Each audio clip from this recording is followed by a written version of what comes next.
or we call it Cora, which can take samples 40 meters into the seabed. Yes. Wow, and that's a 66-ton weight it can hold.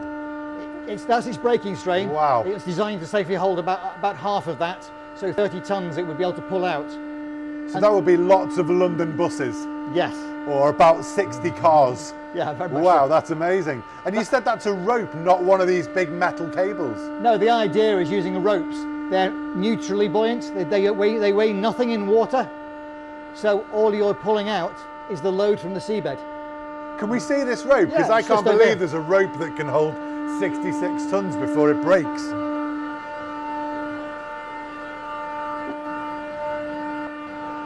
Oh, wow. Wow, it really is just a massive roll of rope, and this is some of the strongest rope or cable that's on board the vessel. For its size, yes, it's 28 millimeters diameter and weighs practically nothing in water, but yeah. So it's very, very light. It's less than 3 centimeters in diameter across, and it could hold up to over 60 tons before it breaks. Yeah. Amazing. We've tested it to 35 tons. Have you? Yeah. And no damage, no problem? No damage, no problems. Wow. So tell us a little bit about your role on board. What's it going to be like for you when you're away at sea? Well, my job is to support the scientists, but effectively all the machinery outside the engine room is mine. The cranes, some of the boats, all the winches and that, and I work with the scientists as a sort of a person in the middle between the ship and the scientists to ensure they get the data they want. So these scientists have spent maybe years of their career preparing something that's going to go over the side of a boat, and it's your responsibility to get it back. That's the hope, with the data. No pressure. Sometimes the data is more valuable than the instrument. Yeah, so if that's gone 17,000 meters down and has picked up a piece of mud that's going to give us an insight into something amazing in the world of oceanography, it's got to come back, right? Very much so. Wow, no pressure at all. No pressure at How all. long have you been with BAS? Nearly 30 years. So you know what you're doing. Yeah. They're in safe hands. Hopefully. And I've been building the ship from the very bottom up. So do these scientists liaise with you? Do they talk to you about what they want to do and how they want it to go over and down? The tools are fairly generic in some respects between different research ships, so they can do the different things around the world. But yes, very much so. Communication is the key to everything. Absolutely. Is it just you, or do you have a team? No, well, the engineering-wise, there's a scientific bosun who works with the deck crew very closely to help them understand what we're trying to achieve, because obviously people come, and obviously the chief officer and the captain and the chief engineer are all closely involved in the common goal of getting the job done. Fabulous. Are you looking forward to the maiden voyage? Very much so. It's been a long time coming. Oh, you must be so excited. We're very jealous. And this is such an amazing environment to have as your office. Very much so. Right, I'll let you lead the way out, because okay. I don't want to trip over anything. Yeah, just watch your feet. That's the only hazard with the place. Hence the reason we don't let people in so much. Were you a part of designing this space as well? I mean, when it was... I was involved very closely in with what we're doing, yes. Because obviously it's been very carefully put together. Everything is just slotted in the right place. Yeah, I talked with the scientists and what we tried to do, and there was some compromises as always in what we did. Hence that wire there effectively replaces 2 wires on different ships. So we had to come up with different ideas because of the way we've built the ship and where the equipment is.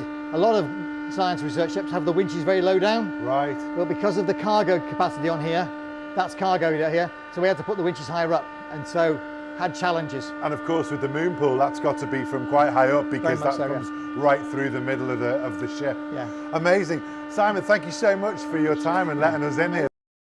It's been incredible. Shall I head back this way? You can do, yeah. Thank you very much.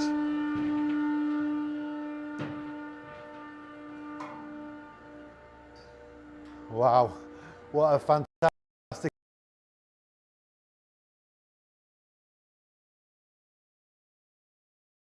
important part that not only can send things over the edge of the ship to thousands of meters deep and get it all back again, but also carrying that ever important data along the way.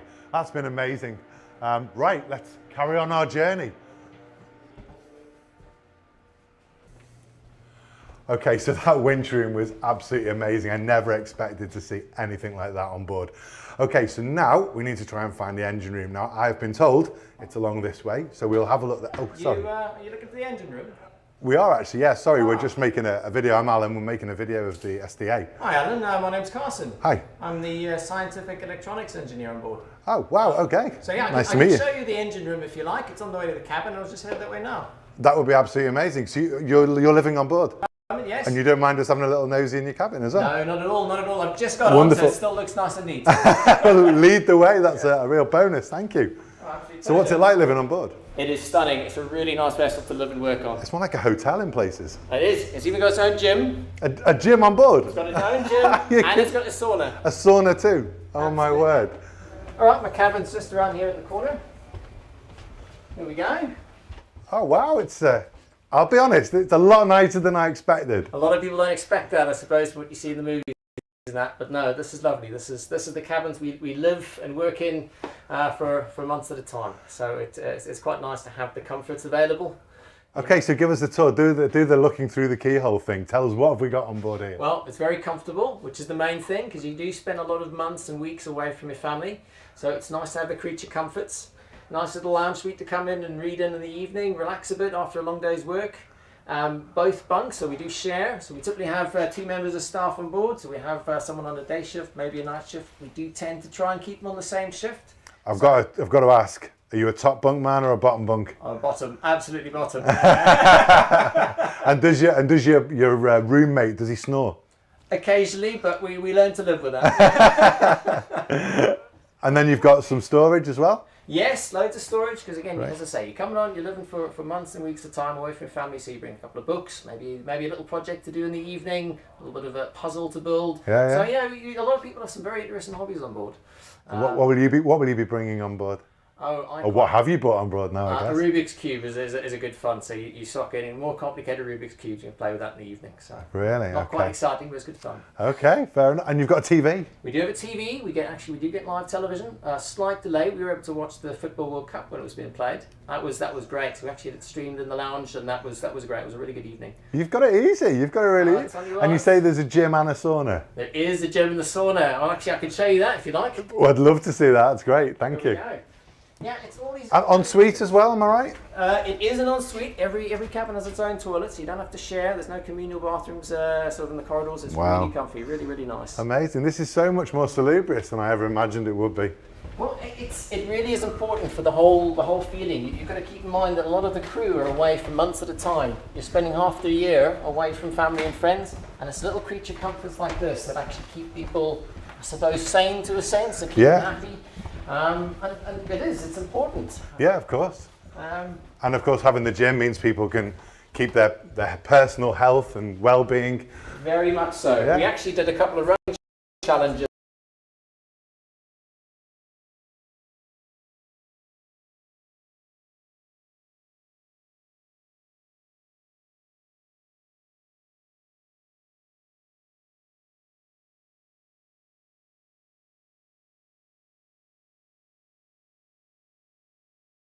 Often we do things as team members in here, which is quite nice. You do team training, and when you're away in the science party, you'll come and train as a full group, which is really nice. So everyone gets into the ethos of staying fit, staying healthy, healthy mind, healthy body, all of that. Absolutely. Brilliant.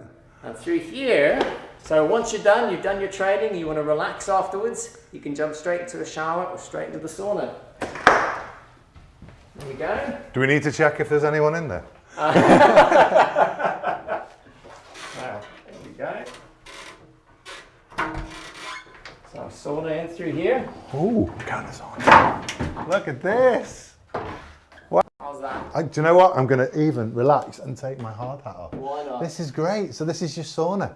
You got the gym, you got the showers. It really is a little home from home, isn't it? It really is. That's lovely. These creature comforts that make a big difference to the guys on board. I can imagine. Can you imagine spending 6 hours on the deck, freezing, literally freezing wind, your fingers starting to crack from the ice, Right. chilled to the bone, and you can wrap up and head in here. Jump And, in the you, sauna. you've got it in your mind. You know it's coming. Like, You know as soon it's as I coming. finish this, I can get in the sauna. That's it. That's Head great. inside, start warming up. You can come in here as a group. You can sit and chat about the day, chat about where you're going in the future. It's great. Really, really good fun. Awesome. And I mean, is it always warm in here? Do you have it running? I mean, it's not running now, obviously, but is it always running? No. We only run it when we need it.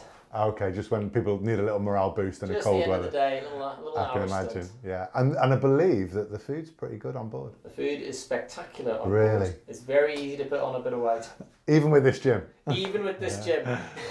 So tell me what it's like. I mean, it's I'm right in thinking that the galley is the kitchen. Now here's a kitchen. And the mess is the sort of eating restaurant, That's cafe the dining area, yeah. We Okay. go and dish up your food in the evening. So what sort of food's on the menu? Oh, everything from seafood, as you'd expect, so some very good steaks, very good vegetarian options, which is really nice.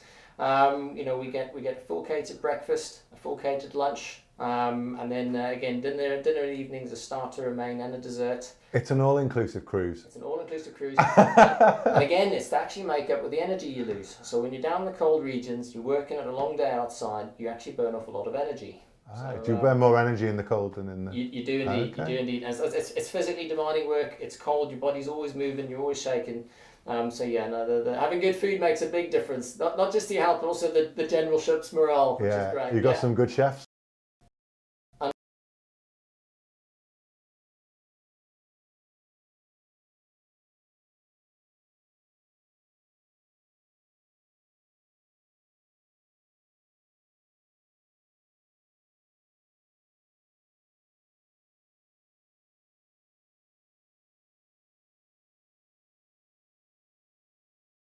I'll leave you here in this sauna.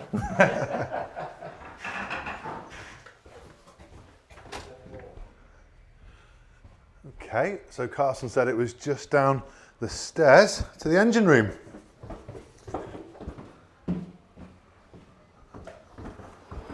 Okay, so as we come down here, hopefully we are going to be in the right, yes, here we are. This is our engine room. And here we are, yes, no mistaking, this is the engine room. It smells different, it sounds different, it even feels different. It's a little bit warmer than, not as warm as I expected. That's very hot down here, but it is certainly warmer. And I've been told that we are going to meet Simon, who helped us out in the winch room, and I think he's going to be down here for us to show us around. Yes, Simon. Oh, hello again. Good to see you. Oh, yeah, thank you. We found you. We Yeah. found you. So, we're in the engine room. Well, you're actually in one of two engine rooms on the ship. Two. We have two engines in this side, and to make us nice and safe, we have another engine room which is separate, which has two engines in on the other side. Okay, so is that in case one has a failure or for extra speed? Or potentially or flood. Yeah. Okay. But we are more like a power station, where we have two diesel in each engine room, one 9-cylinder, which is the low one behind you, Okay. and that goes all the way down that hole there, and the small one is the one behind me, is the 6-cylinder. Right, and then that's mirrored on the other side Mirrored as well? exactly on the other side. And what they do is generate electricity, and we generate about 8 if we need to. Obviously, we just generate what we need to be as fuel efficient as possible. Yeah. And 18 megawatts, that's about 210 family cars. Wow. So yeah, so we generate the electricity here.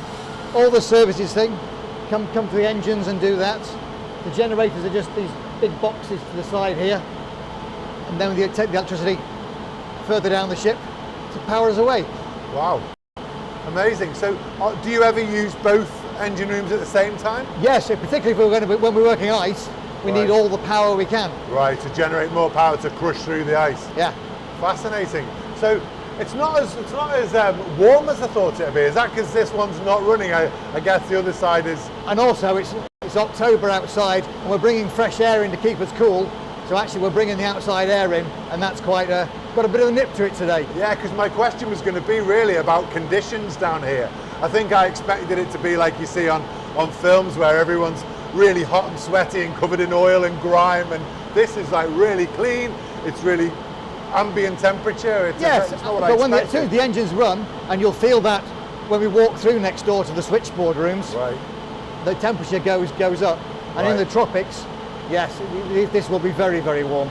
Because obviously you're bringing blowing air in there, which is nice and cool today at probably 10, 15 degrees. In the tropics, your cooling air is coming in at 35 degrees. Of course. And how many people will be working down here in the engine room with you? We operate a couple of times. Obviously, it's not my usual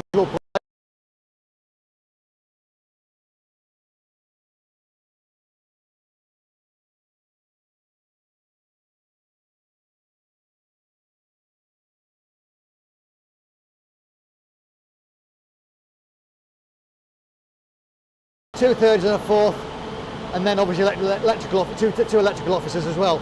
Amazing. Just to run all this. And there's further machinery rooms forward just to provide all the services to the vessel. Wow. Now, Simon, you've obviously been an integral part of this whole vessel.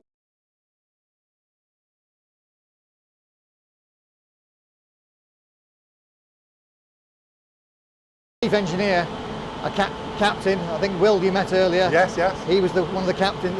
Well, he was recruited to be a captain, and then I was brought in majority of the science side, but because I'm a ship's engineer by training, getting involved with everything. So you were involved with where all of this was going to live and how it was all going to function? Well, the designers, obviously the designers shoreside, they have a remit to, we've designed a schedule of what they have to do, and then they put it all together. Wonderful. So I'm standing between another engine, 2 generators, and we've got all of that next door as well. And this all just sends that power through to the props, which just turns the boat over and off we go. Wonderful. It sounds so simple. Right, should we carry on, have a little look around? Yes, there's 1 million meters of cable in the ship making it all go. 1 million meters of cable? Yes. Wow, that's amazing. Well, as I was just saying, the electricity is generated by the engines, then comes to these panels here, and this is what governs and controls everything. And then from here, it goes through the ship to the propellers and the motors that drive the propellers around. Great. Wow. And as we've come into here, this is the propulsion motor room. So these big blue boxes here are the electric motors that drive the propeller shaft. Wow. You see them joined in the middle? Yeah. So there's 2 in this room, and like the engine room, there is 2 next door. Okay.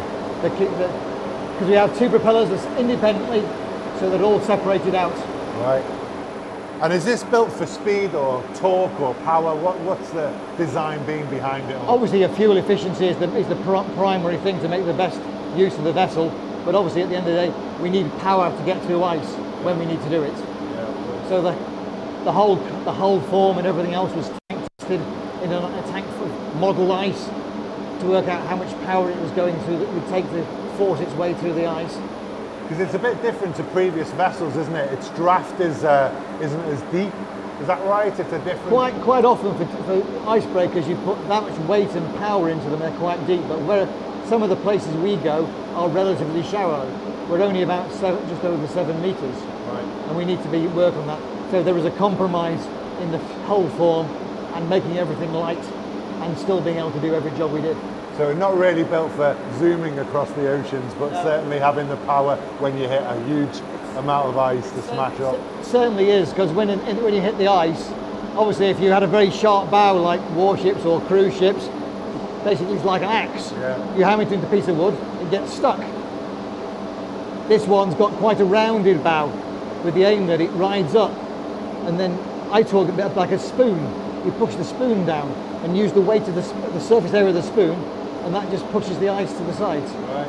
That's a new idea as well, isn't it? Previously it's been about cutting through, but this is about sort of squashing down. Is that right? Since we've gone to working with them, Amundsen, some of the ships were very rounded hulls, even back to Amundsen's time.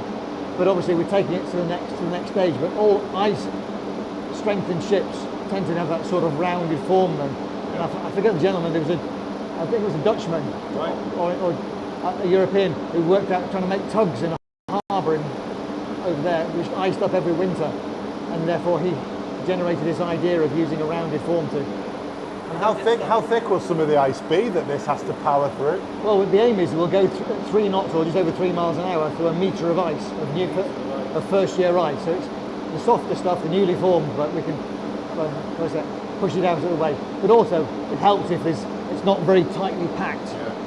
Because sometimes you can be 100 miles into the ice and the weather changes and pushes it and makes it much harder to go through.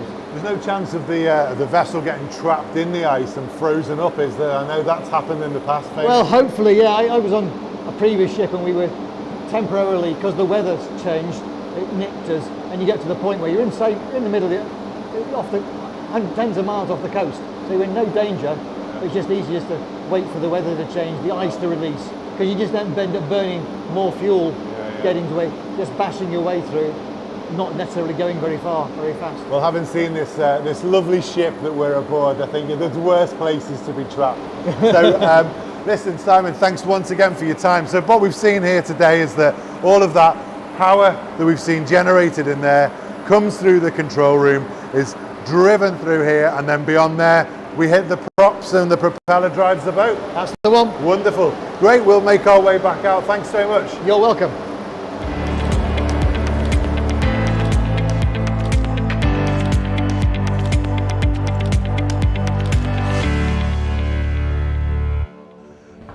Well, there we go. We found the engine room. Oh, it's quite warm. We found the engine room and we have seen so much of this incredible vessel. Now remember, if you would like to do a tour all of your own of the SDA, you can go to the SDA virtual tour. The link's on the bottom of the screen now. Now before we go to our final stop, which is Captain Will on the bridge, I've been told that we can get ourselves a drink. So one of these doors takes me into a coffee shop. So I think I will just go and get a little refreshment. Yeah, absolutely. Hello. Oh, Hiya. hello. How you doing? We've just been in the engine room. Excellent. It was great. We found it. Thank you for your help. Last time I saw him, he was in a sauna. So I just had a great time with Simon down in the engine room. He's been giving us the tour. He was telling me it was his first time going south, and I wondered, is there a lot of crew who it's the first time for to be going to the Antarctic? What about you guys? Well, we've been going for a number of years now. My very first cruise was actually with Sophie about 6 years ago now. Oh, really? Yeah, absolutely. It was quite a unique cruise. We got to go past some nice islands and see some penguins and collect some ice off of glaciers. So it was quite a unique cruise. It was quite a special one. So, Oh, wonderful. Every cruise is special in its own right. Have you got a favourite so far? I quite like the sea floor trawling ones. Those are always quite nice. You find lots of interesting things. I bet. What about yourself? What's your favourite then? I wouldn't necessarily say I have a specific favourite. I think I usually have one favourite incident that happens on every trip. So I was blown away a couple of years ago. I went on a trip with some marine mammal observers who were out there studying the whales at the same time as we were measuring krill, and they saw a blue whale. They called it down to the rest of us, and to be honest, we kind of ran to the decks to go and get that sighting. And so it took me 20 years to see a blue whale for the first time. Amazing. It was an For you. This has obviously been a huge financial investment, not just in the ship itself, but or in the people and the crew. But it's just been such a huge initiative over the last 5 years. It's not an insignificant amount of money. What does it bring to the table? Why is it a good use of a good investment, a good use of the money? I can't think of a better time that we can invest in looking at our environment and investigating it. What we know is we have a changing environment. I think we're pretty much in agreement now that change is occurring. And in fact, we're just leading into the COP event in Glasgow now, which is where all the world leaders will be sitting and discussing how we are going to mitigate for climate change. And so what this vessel will bring to the table is the evidence that shows what's going on currently, as well as what's going on into the future as those mitigations are implemented, how they are working, and how the change is happening, how the climate is changing over time. Yeah, it's significant. I mean, it's become clear. Just so many people so passionate, so excited about it, and it's clearly going to have a huge impact on oceanography and science and the climate. And I mean, the important thing to remember is what you see at the polar oceans is not just occurring at the polar oceans. It's a really excellent place to actually identify things that are changing on a world level. So it gives us the information then that can guide and inform about the whole planet. Yeah. Amazing. Right, I've got one last question because Captain Will is expecting us. I don't want to be late for the captain. But a question I do have that I love to ask, and I will be asking Captain Will as well.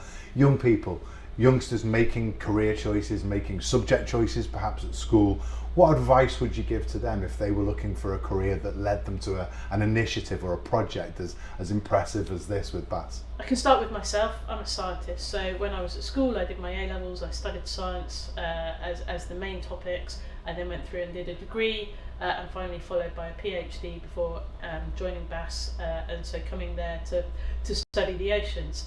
But BAS is so much more than that, and actually in order to deliver the science that we do on this ship, we need so many more disciplines than just the scientists. So we need the engineers, not just to help us with our scientific instruments, but to make the ship go. We need the deck crew, the people who are on watch on the bridge, who are driving the ship, the people who are on the deck who are helping us put stuff over the side, the chefs in the galley to make the food for us, the plumbers. So you know, there are a multitude of trades.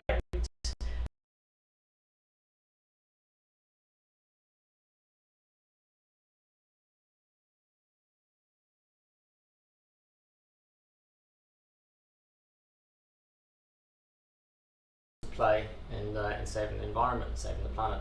So it doesn't matter what you do as long as you're working towards that. Absolutely. Well, I think that's a great point to finish on. That not everyone can do everything, but everyone can do something, and then we've got an insight into what you guys are doing, and that's really powerful. So thanks so much for your time. I am going to head off to the bridge now, so I'll leave you to enjoy your coffee. It's probably cold now, and apologies for taking up even more of your time, but thanks very much. I'll see you later. Thank you very much. Thanks. Bye-bye. Cheers. Bye.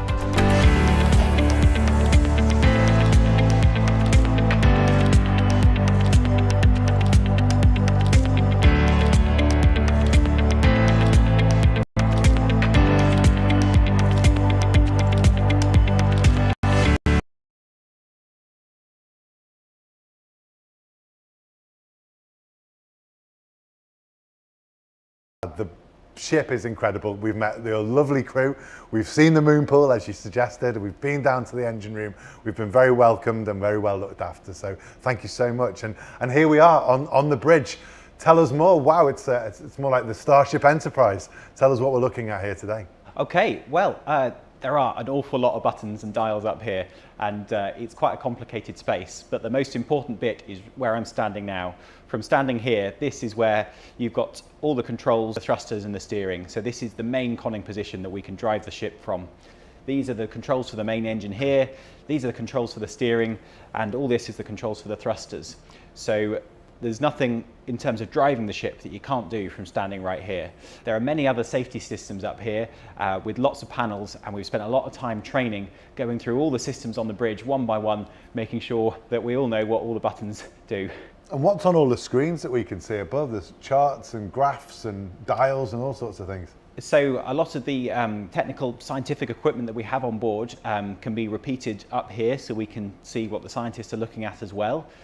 So it's a mixture of that as well as just normal navigational information. Fabulous. Now, you've been involved in this project right from the get-go. You've been involved from, what is it, 5 years now you've been with this particular project, and you've been with BAS for even longer. That's right, yes. I've been with the British Antarctic Survey since 2008, and as soon as I joined, I was hooked and loved it, and never looked back. But how's it been being part of a project that, you know, you're going to be the captain of a ship that hasn't even been built yet? I mean, how did that feel? That felt very weird, particularly at the very beginning of the project when I was involved, and it was all just drawings and there was nothing tangible at all, not one bit of steel that you could have said that's part of the ship. And that felt very odd, being so involved in something which didn't exist. But as it came to life, it just got more and more exciting, and it's really satisfying to be able to see some of the features on the ship now, which I was able to have an input to at that design stage when there was nothing. And I said, right, you know, we want a door here, and we want the ability to tie a rope on there and that sort of thing, and they'll be able to see that in use now is really great for me. So the launch of the actual hull was in 2018, the naming was in 2019, and here we are with the maiden voyage in 2021. Now I know that the ship's been out at sea doing sea trials. What's been going on in that period of time? What's been happening? Well, it's been an exceptionally busy period. As I'm sure you can appreciate, nobody would want to send the ship off to the Antarctic for the first time without some thorough testing in home waters before we go. So we've been going through all the safety systems on board and testing endurance, testing things like fresh water making, so we can still make water when we're at sea for long periods of time, and making sure the ship can handle well in rough weather, as well as just testing some of the simpler systems, like making sure if we've got lots of people on board there's enough hot water so we can all have a shower. So it's a real variety of things we've had to test, but we're now in a position where we are ready to go. That's amazing. Clearly a lot of kit and equipment to get used to handling. And I was curious, just in your time with BAS and in your career, what sort of technological and innovative developments have you seen that have changed the way that you and your colleagues and crew and scientists can do oceanography? Well, technology moves so fast. I've noticed it not even in my career with BAS, but even in the time of the build of this ship, since the beginning to the end, from when we started specifying equipment. When you actually come to have it fitted, you can find it's out of date. So we actually had to go back to some of the suppliers and say, well, actually, we don't want that. We want your latest model, because from when we specified it to when we're actually having it is a few years in between. But some of the interesting things we got on this ship, which are really cutting edge, is we've got this ice load monitoring system. So now when we hit the ice with the ship, when we're ice breaking, we've got strain gauges in the hull to allow us to see how far we're pushing the structure, and that is a really, really useful tool for us when we're ice breaking. So Captain Will, you've travelled all over the world, you've sailed in some big seas. Tell us, has there ever been a moment where you've thought, oh, this is a little bit too scary for my liking? Well, we have been in some enormous seas down in the Southern Ocean, going to and from the Antarctic. I can't say there's ever been times when it's been scary, because we've always been in a ship that's well designed and is capable of dealing with it. And once you get down into the Antarctic, you've normally got a lot of ice around you, so that kills all the swell and it becomes much calmer. So yeah, we try and avoid the scary stuff if we can. That sounds like a good idea. Quick question, are you superstitious at all? Is there anything about sailing or travelling that you think you have a superstition about? No, there's nothing I take for good luck, and I wouldn't say I'm very superstitious, but I wouldn't set off on our maiden voyage to the Antarctic on a Friday the 13th. I'm sure, like all of the crew, you'll miss your friends and family terribly while you're away, but what one thing will you miss that you can't take with you from home? Well, I think the thing I always do when I get home is have some fresh milk. That's the one thing I miss when I'm away for a long period of time. We have fresh milk that's frozen on board, but it's never quite the same. There's one for the cornflakes in the morning, yeah, and a cup of tea. I can understand that. I was wondering, a lot of the people who are watching this will be youngsters, young people at school, maybe making subject choices in their secondary schools. What advice would you give to a youngster who is perhaps wanting to be the next generation of crew or scientists, or perhaps even a captain of a vessel like this? The main thing I would say is to start any career in the polar regions, start it early. I left school at 16 and went straight to sea and did a merchant navy cadetship, which I'd highly recommend. But there are many other routes to working in the Antarctic. But my advice would be just to get on with it straight away. My last question for you. Ernest Shackleton famously overcame extremely challenging circumstances in the Antarctic, and his crew, of course, benefited from his resilience and his leadership skills. I wonder what your approach is to leading a crew of this size and being responsible for such an important voyage. So, whilst the ultimate responsibility for this massive ship does rest with me, I'm very fortunate that I've got a great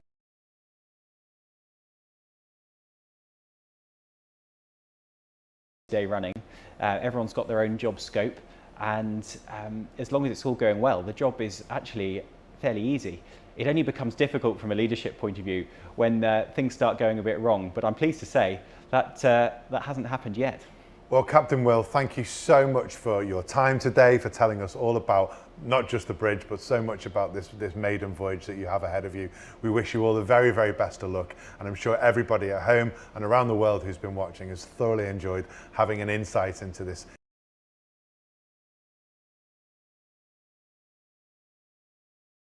We're all very proud to be able to show you our ship, and thanks for coming. Thank you, Captain Will. What an amazing insight to this ship, the RRS Sir David Attenborough. I've had an amazing time here on board. I've met some great people, the lovely crew who've made us so welcome, and of course, seeing some of these incredible features on this ship. I hope you've enjoyed it too, following along from wherever you are in the world. I'm sure, like me, you wish everybody who's been a part of this project the very best of luck for their maiden voyage.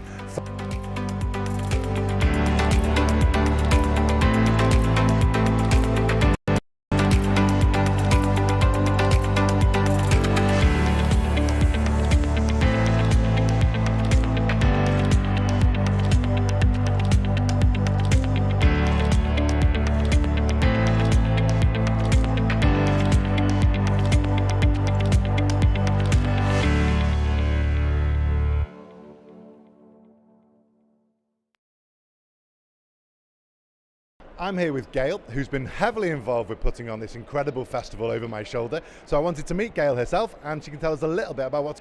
Thank you. Yeah, just to let you know, we've had this fantastic partnership with the British Antarctic Survey.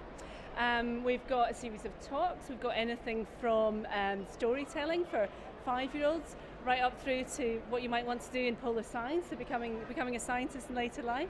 There's some really some nice technical talks in there. It's a really lovely program of talks. We've also got a number of exhibits spread across the museum. So again, you can learn about anything from walrus in space to the temperature that water freezes at, which is not 0 degrees, did you know? I didn't know that. Yeah, so it's a really fantastic opportunity for us here at Royal Museums Greenwich to partner with the experts on something as important as climate change. Fantastic. Now, if I was to just have one thing I could do here in the museum, what would you recommend? Where should I head to today? I think I would try the virtual reality experience, or the augmented reality experience, where you get to put on the headset and really transport yourself to Antarctica and what that's going to be like. That sounds fabulous. And there's some talks and the speakers from the ship itself, I believe, here today. Absolutely. So we've got, again, anything from the captain himself. We'll be live streaming from the captain, so we'll get to hear. He's not able to come here because of COVID. He's stuck on the ship, I'm afraid. But he's going to be talking to the audience, and we'll be taking questions. And as I say, we have a whole program of really interesting talks about polar robotics, about the animals that are at risk in the environment. And looking at weather patterns, so a whole manner of talks and really interesting things. The other thing I should mention, of course, is that many of the scientists connect back into history, and that's something that we do here at the museum. So we've got some of our collection out, so you can see some of the items that went on Arctic and Antarctic expeditions all those years ago. So that work is not new, it's been going on for centuries. That's fabulous. And tell me, have you been on the ship itself? I have. I got on yesterday. You did. And what was your favourite part of the ship? The moon pool. It was amazing. Absolutely amazing. I wanted to dive in. Maybe not in the Arctic or the Antarctic, but I definitely wanted to dive in there just to sort of see what's going on, thinking of all the experiments and the samples that are going to be coming up and informing us about our environment and our future on the planet. It just symbolised for me what the ship was all about. I think we need to watch out for a stowaway, don't we? I think you might. Well, listen, I hope the festival is an absolute success. It's been brilliant just walking around today and seeing everyone having a great time. And people can still come in, even though I think it says there's no tickets available online, but people can still come? Absolutely. We've got a number of exhibits which are not part of the upper level. So there are at least a third of the festival is actually in an area that if you have a Maritime Museum ticket, you can enter. And come along anyway, because we're releasing capacity all the time. So you might get to see the full extent of the festival here, but there's plenty to see. And it's all completely free? Completely free. Wonderful. Thank you, Gail, for your time. I know you're very busy, so we'll let you go and get on organising all these people and their fun activities. Thanks for your time.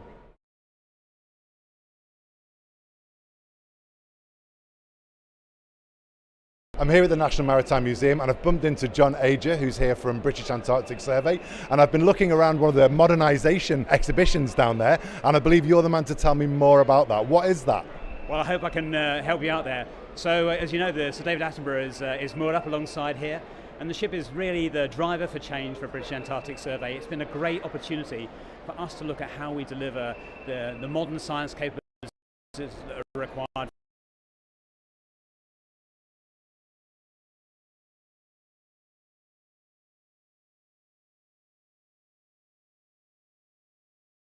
dock and moor our ship alongside our research stations at Rothera and at King Edward Point in South Georgia. So we've invested in our wharves and quays there.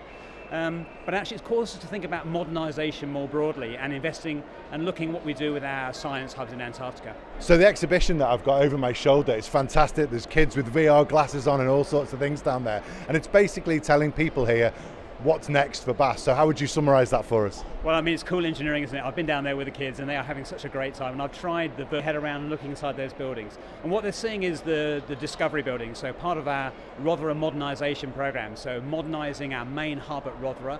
We're building a state-of-the-art science and operations building. It's combining the facilities that are currently in 6 very old buildings at Rothera, We're bringing them into a single state-of-the-art structure, massive wind deflector to take the snow away from the building. We're putting in efficient generators. We're reducing our carbon footprint by about 30% as a result.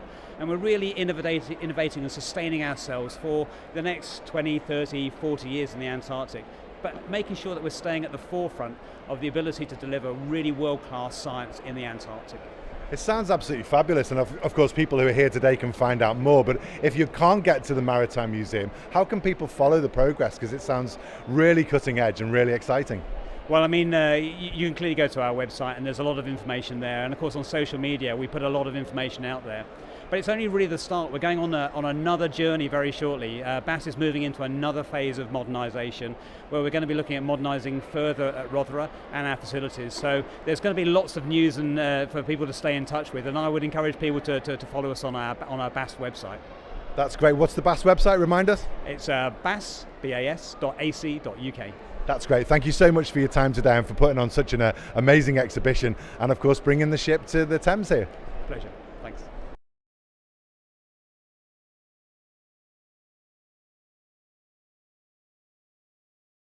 I'm here with Gail at the National Maritime Museum in Greenwich to tell us a little bit about the festival that's going on at the moment and what we can look forward to over the next couple of days. Hi Gail. Hi, nice to see you. Nice to see you. So it's an amazing day. Everyone's having a wonderful time. What can people look forward to if they come today? Well, there's so many activities happening today. It's really fantastic. Lots of family-friendly activities. We're actually doing, tomorrow I should say, we're doing some really exciting workshops. So just for those of you who are not here yet, come along to the Penguin Parade workshops. We've got workshops in the morning and the afternoon. And you'll be That's Saturday. Just for our viewers who might be watching this on Saturday. So that's on Saturday. That's on Saturday, yes. And people will be making penguin accessories, so who knows what that might look like, but we're hoping to see some very well-dressed penguins. Penguin accessories, I'm thinking handbags and shoes and some nice necklaces. We're talking a nice little jacket. Use your creativity. It's going to be really fantastic. And at the end of the day on Saturday, so the end of the festival, there's going to be a penguin parade, and we've got a special guest who's going to be curating and commentating on that parade. So we expect to see some very handsome catwalking going on, or penguin walking I should say. We'll parade down to the ship. And once we get there might be a nice surprise. We might get a bit of a response from the ship. So come along, join the parade, and we'll see what happens when we get down there. You're being very secretive. It sounds great. Now you talked then about how that's going to end the event. Now this is fabulous. I mean, I've had a look around today. There's so much going on. But what happens when all of this goes away? What's happening at the National Maritime Museum for people to look forward to and engage with? Well, that's exactly what we're trying to figure out. We're asking visitors who are here today, what did you like? What did you enjoy about this? And we're going to distill that, put it in a bottle, and then turn it into a display. So every time that you come to the National Maritime Museum, there will be something here for you to experience with this amazing partnership with BAS. So where are they going? Where are they on the ship? Are they on the station? What experiments are they doing? What does it look like where they are? So really bringing in that up-to-date and really relevant information. So what we're hoping is we have a legacy display, a legacy space, which will actually keep people up to date every day on what's going on with the polar experiments in the world. Listen, thanks so much for your time. I know you're very busy, but I really appreciate your time with us today. Thank you very much.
The ship, the Sir David Attenborough, will take UK scientists and our international collaborators literally to the ends of the earth to try and understand what is happening in those regions. What's happening there is really critical for us all on this planet. It's really urgent that we take the ship to the polar regions now. The climate is changing faster than it ever has done before.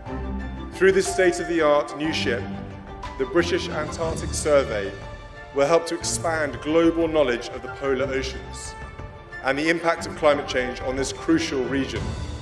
This ship represents an opportunity to go to places that we've never been able to go to before, places that are too extreme for our current capabilities. The very deepest parts of the ocean, the iciest parts of Antarctica, the most remote places that most ships couldn't get to and work in with the amount of fuel they carry. This really is a new way of working. We're now going to be able to go and look at animals in 6,500 metres of water, and we will go and do that on some of the first cruises, and we'll go and make some measurements in those areas for the first time.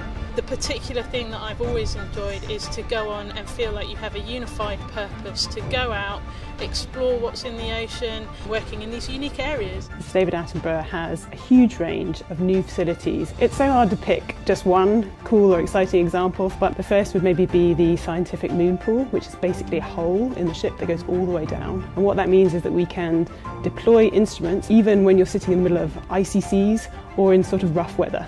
The second thing is something called a giant piston corer. We can actually collect about 40 metres of mud and sand in the layers of sediment at the bottom of the ocean, and that's about 3 or 4 times more than we could get with our existing equipment and research vessels. So there could be no more important function than those which are going to be dealt with by this remarkable ship at the cutting edge of science.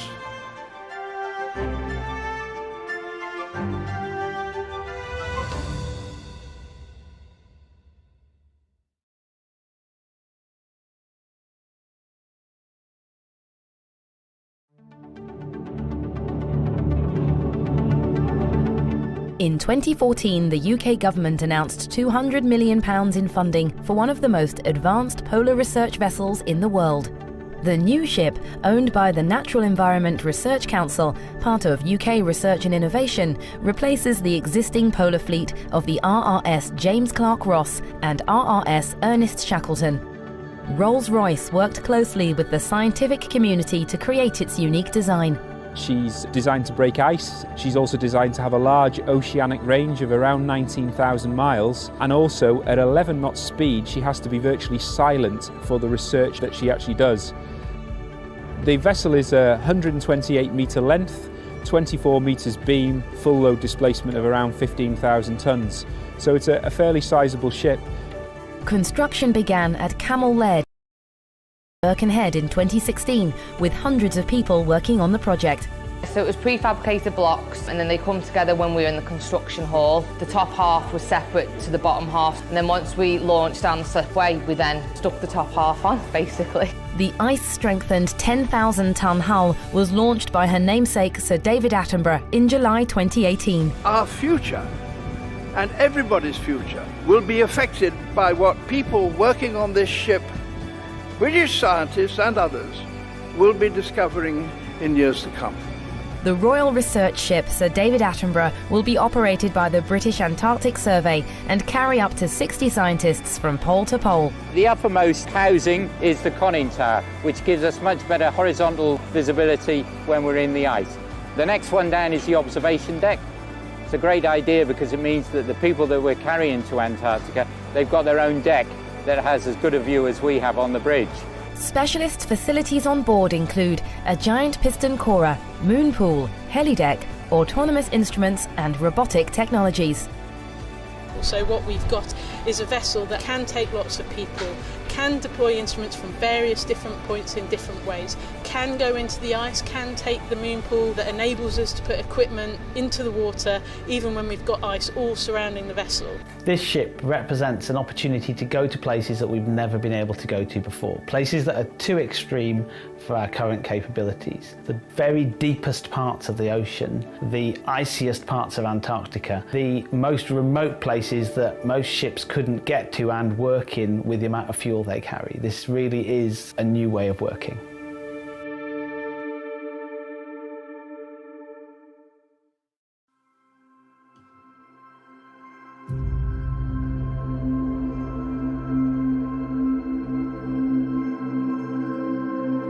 So the Sir David Attenborough as a new polar vessel for the UK really represents a massive investment but also a massive commitment to doing science in the polar regions. And that's really important because they're some of the fastest changing areas on Earth. We also need to understand the role of the polar regions and how it controls the climates and oceanography of the whole world. So having a ship that can go and get through some of the most difficult conditions in the world is really important in terms of doing good science that can help humanity. Because of its size, it has the opportunity to bring in scientists from all around the world and form international collaborations that work on multidisciplinary sciences. We have a moon pool where, when we are in the deep ice, can deploy equipment through that hole that goes through the whole hull of the vessel, and we can take samples in a way we haven't taken them before. Essentially you could study everything from microbes to whales. My colleagues who are geologists are going to use deep water coring devices. That's a big tube that goes down to the bottom of the sea and will sink into the mud and collect a sample of that mud in order. And those different layers are like the rings of a tree, and they tell you different things about the oceanography and the climate at the time the mud was laid down at the bottom of the sea. Also, it gives scientists the ability to get to remote regions who might be working on land. One of the good things about the Sir David Attenborough is going to be the amount of autonomous vehicles we can use. So there's going to be ocean gliders, which go down to a depth of 1,000 meters. Things that the glider measures is typically temperature and salinity of the water.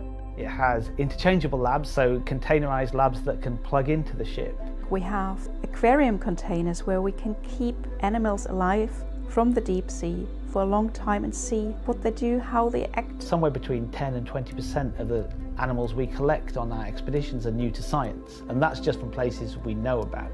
So the potential to go and look in the deep sea where everything we find might be new to science, for me that's really important, that we understand what we have now before it's too late.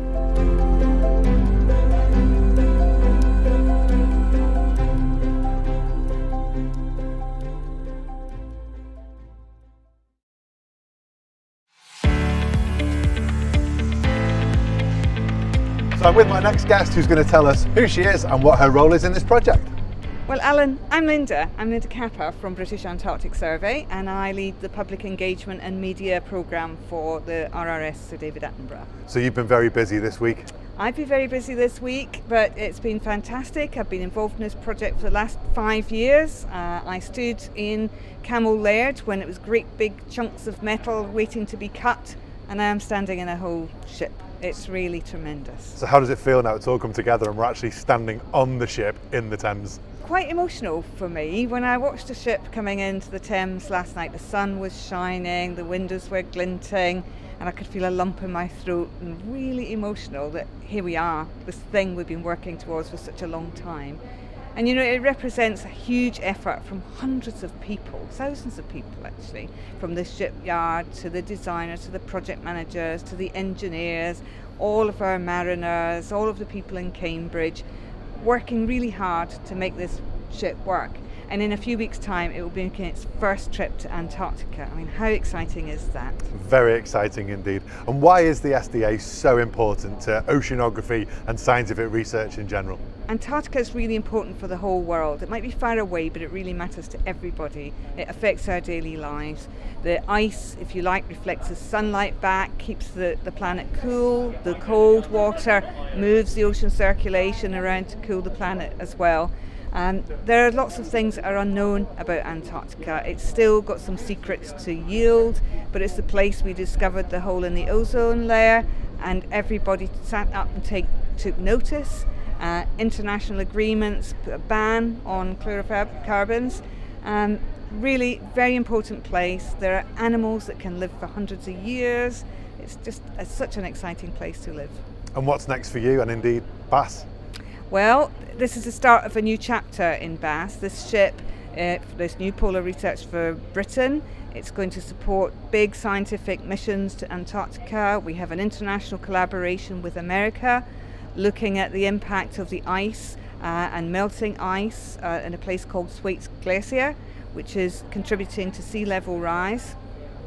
And we really monitor that, because if the ice is being lost and our sea levels rise, that's going to affect coastal communities all over the world. So it's a really big project, people on the ice, taking measurements in the air, taking measurements in the ocean, and pooling all that knowledge together to see what our future is going to be like. Linda, thank you so much for your time. You've done an amazing job. I can see everybody's having a wonderful time on board today. Thank you very much indeed. Thank you, Alan.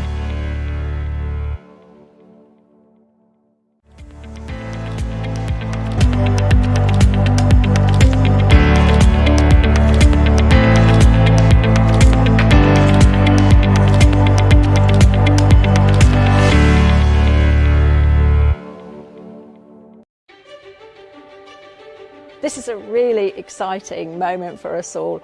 You know, this ship, the Sir David Attenborough, I've seen it evolve from a pile of steel on the floor of the shipyard into this amazing state-of-the-art science ship that's going to allow us to do science that we've never done before. I mean, along with its massively important science impact, this ship is a massive boost for us to fly the flag for UK PLC across the world. It's a huge boost for Merseyside and the northwest of England in general. It's not just the 400 or 500 people directly employed in the yard. The offshoots into the supply chain all around the port will be massive. The actual project value will disseminate into the local area in a large way, and you know, the other thing is that the skills that it'll develop will allow us to use this as a platform for a much, hopefully, brighter export future of similar specialist ship around the world. To be able to get this opportunity to come and work on this ship, but then also Camel Aids overall, personally this has been a massive opportunity for myself. This ship can go and change history, and to research new stuff and find new stuff, and everything about it should change some sort of history for the world. We're incredibly excited and proud to take this ship to the ends of the earth to try and predict our future. It is the greatest possible honour that this marvellous ship should carry my name, and I wish good luck, good fortune to everyone who will sail and work with her. Thank you very much.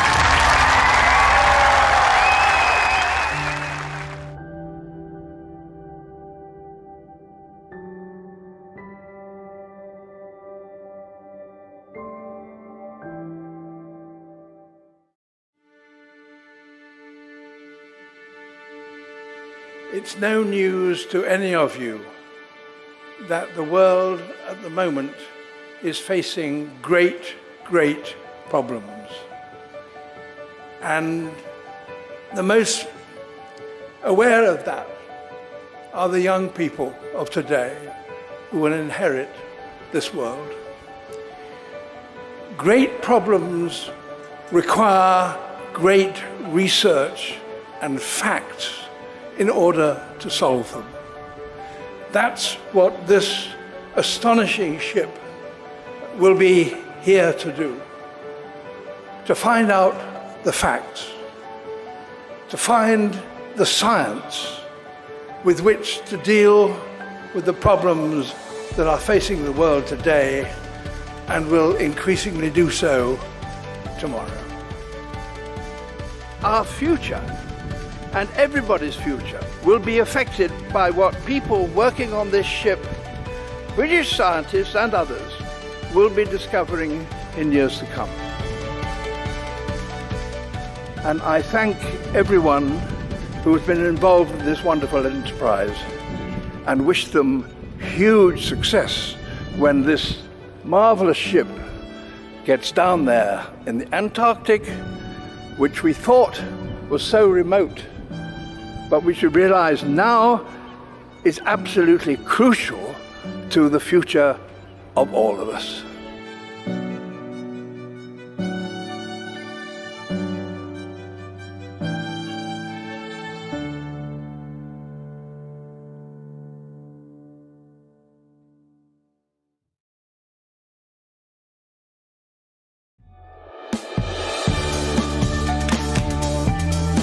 Welcome aboard. The ship can carry up to 90 people. Each person has their own comfortable cabin, located away from the bow to reduce the effects of motion. The ship is a floating city and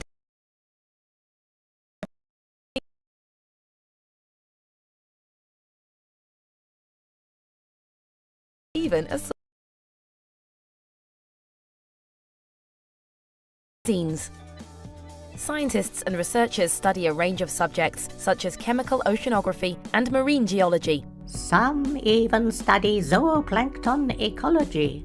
The ship can be at sea for 60 days, so crew must be prepared if anything goes wrong. There is a small hospital staffed with a trained doctor, as well as electrical engineers to keep the ship running smoothly.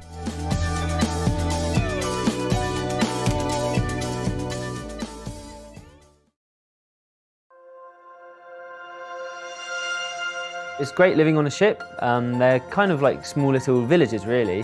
They've got everything you need to survive. They've got water purification, there's a canteen, the science labs, there's the computer rooms, there's the bridge which you can go up and look out to sea. Everything's heated, so that's all the outside decks. All the handrails are all heated as well to stop them. A sauna, you've got a nice coffee lounge, and it really is about the social interactions, and it really is shipmates. There is that feeling of living and working together. So you need to find your way to work with everybody and appreciate everybody, because you rely on each other.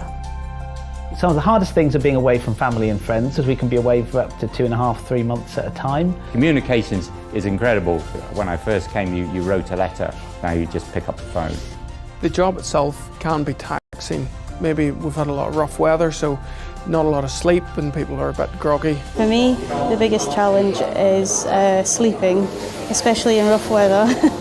Icebreaking is noisy, it can throw you out of bed. We do come complete with our own doctor's surgery, and the ship always carries a doctor whilst in polar regions. You have your places where you can calm down after a hard day of work. Most important is, of course, your own cabin. On the new Sir David Attenborough, we will have cabins for 2 or a single person, and all of them will have windows to the outside, which will make a huge difference to be able to look out. I might turn around and see nothing one day, but the next day I'll see a dolphin or a sunfish or just something that, you know, actually is a pretty unique view. I was left outside and a minke whale came up right next to the ship to have a little rest and a breathe because we'd made a hole in the ice. I was screaming and shouting, is there anybody else to see this? And there wasn't. It just feels like something that is a real privilege.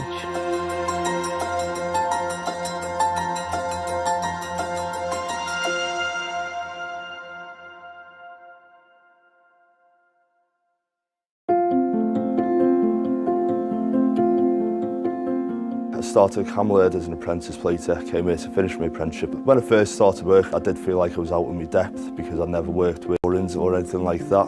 The support officer supervisor.